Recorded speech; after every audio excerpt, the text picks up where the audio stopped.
primeiro lugar, foi um momento muito emocionante, né? Diz que foi a sessão do tribunal até hoje que teve assim uma participação maior e como eu me incomodei muito com aquela restrição que eu fui alvo, sabe? Eu fui para a imprensa, de fato me incomodou muito. E antes da solenidade de posse, o presidente do tribunal, inclusive, quando eu conversei com ele, conversava, eu disse, olha, mas tu vais revelar no teu discurso de posse esse fato? Eu disse, eu vou, eu estou falando nisso desde que aconteceu. Eu disse, deve dizer, mas acho que quem sabe os teus colegas são capazes de não comparecerem à tua solenidade, né, de posse, porque sabendo que tu está reagindo contra isso, né.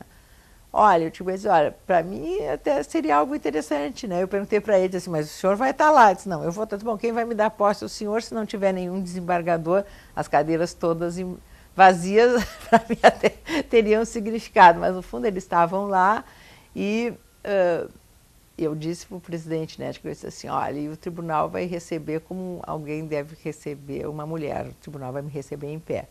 E que era algo que não acontecia, né, quando o que vai tomar posse entra no tribunal, né, é conduzido por 2 desembargadores mais antigos, e este ato do entrar no recinto, sempre se permaneceram sentados todos os desembargadores.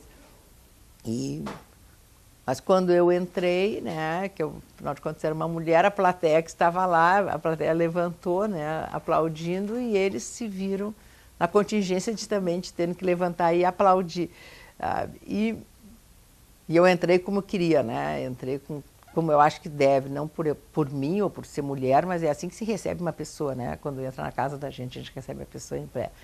E, inclusive, uma semana depois, tomou posse o que já era o meu ex-marido, né?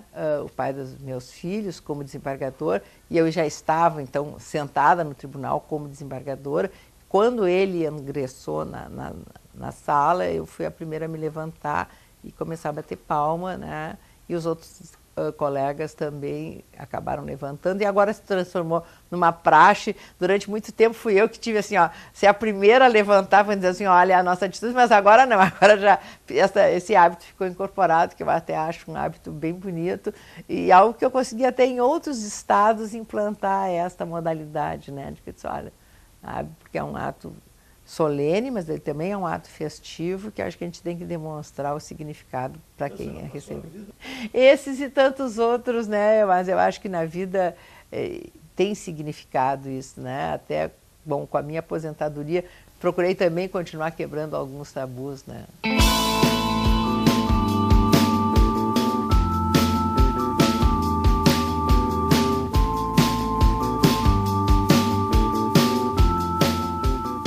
Eu fiquei 10 anos, né, como desembargadora, a maior parte do tempo presidindo a Câmara Especializada de Direito de Família e Direito das Sucessões, bom, que é onde acontecem os julgamentos de maior repercussão, né, porque é o que diz com a vida das pessoas, né, e é onde as coisas mudam de uma maneira mais significativa, e os magistrados que trabalham nessas câmaras acabam tendo uma presença importante, sabe? De sempre se divulgando e se noticiando, e isso continua até hoje, né? Dá muita repercussão, né, os julgamentos de alguns tipos de julgamentos no tribunal. E até em função disso, que eu acho que foi uma coisa interessante, eu acabei criando sessões didáticas do tribunal. Ou seja, fazendo abertas estudantes, fazia no Tribunal Pleno, que é um tribunal maior, e acorriam estudantes nem só do Rio Grande do Sul, mas também de Santa Catarina vinham com os professores, havia toda uma inscrição, se botava em julgamento um número pequeno de processos, onde os próprios professores recebiam antes a cópia do processo para discutir com os alunos. Sabe, os julgamentos eram feitos vagarosamente, se explicando como é que se faziam e tal, né? E depois do julgamento, também se encaminhava para o professor o acórdão, a decisão, para eles discutirem o processo. Isso ficou assim, acabou fazendo tanto sucesso essas sessões didáticas, que teve uma oportunidade que vieram tantos alunos e como vinham de outros lugares, não tinha como não dar acesso a eles ao tribunal, acabaram lotando toda a sala do tribunal, e como tinha muitos alunos em pé, eu disse, bom, vou sentando no chão e permiti que eles sentassem nos lugares dos desembargadores também, né? E isso gerou sabe, era no tribunal pleno, né? Tem todas aquelas cadeiras de todos os desembargadores, e nós estávamos julgando na Câmara só 3 desembargadores, então a gente ficava, né, ali naquela parte, sabe, e o resto fica sempre vazio. Mas como eu achei que tinha muita gente, sabe, eu convidei os alunos para sentarem ali no lugar dos desembargadores, que eles acharam o máximo, né, sentarem na cadeira dos desembargadores. E veio até assim, ó, um segurança muito preocupado, disse, olha, mas isso pode desaparecer algum código ou algum desses prismas com os nomes dos desembargadores, né, que é aquele, quem sabe nós vamos revistar os alunos quando eles saírem para evitar, né? Eu disse, não, revistar, ninguém vai revistar numa sessão presidida por mim. E eu cheguei e disse, então nós vamos combinar assim, se por acaso vocês derem falta de alguma coisa, de algum código, algum prisma, eu assumo a responsabilidade e pago nessa despesa eventualmente que tiver com esse fato.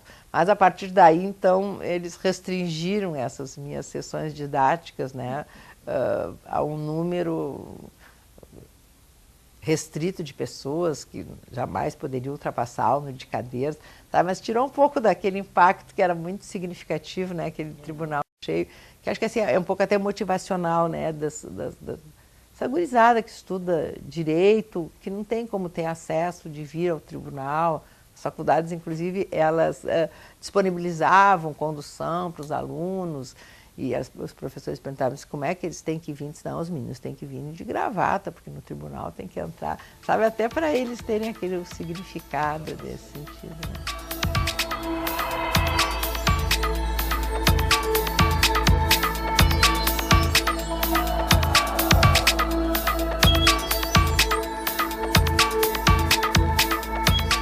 Quando assim, como eu fui alvo assim, muito grande dessa discriminação, sempre me incomodou muito, né, o fato de eventualmente a justiça ser isenta, e eu sempre notei assim, a justiça sempre foi um pouco sexista, sabe, um pouco discriminatória. Por isso é que eu fui me dedicar ao direito de família, porque no âmbito do direito de família é que se percebe, né, esses julgamentos muito punitivos com relação a mulheres, perda de nome, perda da guarda de filhos, por exemplo, exercer a sua liberdade sexual. Então, essas coisas estão mudando um pouco, né, mas sempre foi algo muito significativo nesse sentido. E este isolamento, né, que eu tinha no tribunal é que acabou me levando, por exemplo, a fazer parte do movimento feminista. Então, eu me tornei uma ativista do movimento feminista, algo também que sempre foi levado muito na brincadeira, de uma maneira muito jocosa, porque há todo um estigma, né, quanto à palavra feminista, mas eu acabei assim, me envolvendo com essas questões dos discriminados em geral e sempre nessa busca da leitura da lei, sabe, mais um pouco atenta à realidade da vida, porque eu odeio esta imagem da justiça cega, acho que a justiça não tem que ser cega, que eu resolvi assim, tornar públicas as decisões das quais eu participava, que eu achava que tinha algum interesse. Porque há uma falta de comunicação muito severa da justiça é inacessível o que se julgam os tribunais. Estão nos sites dos tribunais muito poucos processos, os de direito de família nem todos. Ainda o do Tribunal de Justiça do Rio Grande do Sul é o de mais fácil acesso, mas, de qualquer maneira, para saber uma jurisprudência de algum tribunal, precisaria entrar nos sites dos 27, e a maioria deles não tem essa disponibilidade.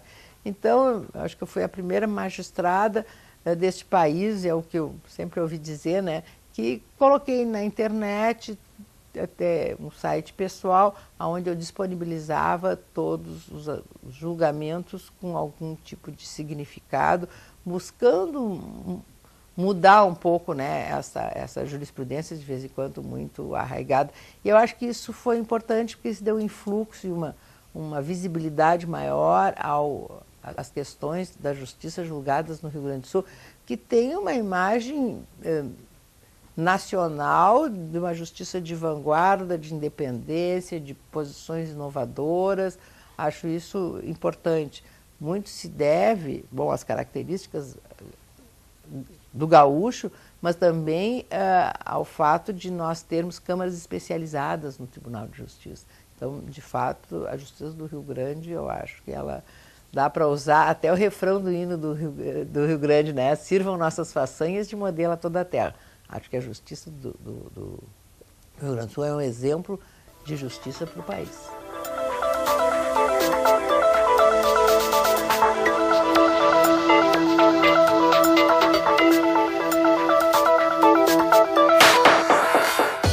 Uma dessas minhas andanças, sabe, dessas minhas buscas e inquietações com a questão da justiça, acabei me envolvendo muito com as questões de direito de família, das famílias constituídas dessa forma plural, não só daquele conceito fechado de casamento, e fiquei muito surpresa ao ver que não era reconhecida como uma família as famílias formadas por pessoas do mesmo sexo. Eu acabei até criando um neologismo, né, homoafetividade, famílias em vez de homossexuais, homoafetivas, para identificar que o que une as pessoas, sabe, a união das pessoas não tem finalidade exclusivamente de ordem sexual, mas de ordem afetiva. E que essas famílias precisam ser reconhecidas como uma família. Eu fui a primeira pessoa no Brasil a trazer essa discussão, escrevi a primeira obra sobre isso, e fiquei muito tempo buscando isso, escrevendo e falando, enfim.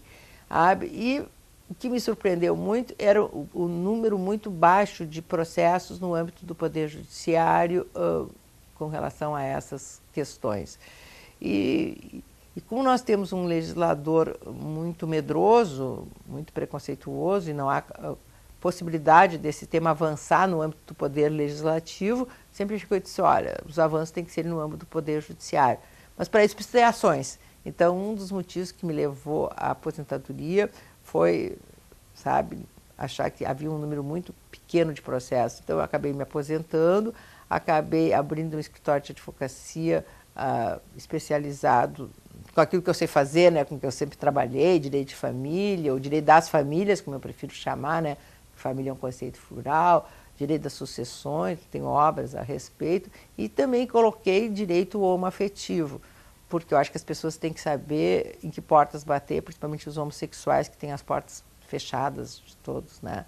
E isso acabou gerando, por parte, bom, acho que não sei bem de quem, né, mas da sociedade, que este meu escritório, eu só trabalharia com homossexuais e que eu teria uma capela das cores do arco-íris e que as pessoas nem podem procurar o meu escritório porque, sabe, vão acabar sendo rotulados de homossexual, que eu acho que no fundo também é uma manifestação muito preconceituosa, né, com relação a isso. Mas, ao menos agora eu tenho feito todo um movimento no âmbito nacional de criar comissões de diversidade sexual junto à Ordem dos Advogados. Acho que os advogados têm que se capacitar para trabalhar com este segmento, que é um segmento importante, que existe, que tem direitos, sabe? Estou instalando em todo o país, já consegui em 15 estados esta movimentação, pretendo conseguir em âmbito nacional, faço curso de capacitação de pessoas nesse sentido, porque eu acho que se houver um derrame de ações no âmbito do Poder Judiciário, é como nós vamos avançar em termos de reconhecimento. E como sempre, primeiro vai a Justiça reconhecendo, o legislador tem que vir atrás e editar leis de conformidade com a jurisprudência que se cristaliza, sob pena deles estarem perdendo um espaço de poder.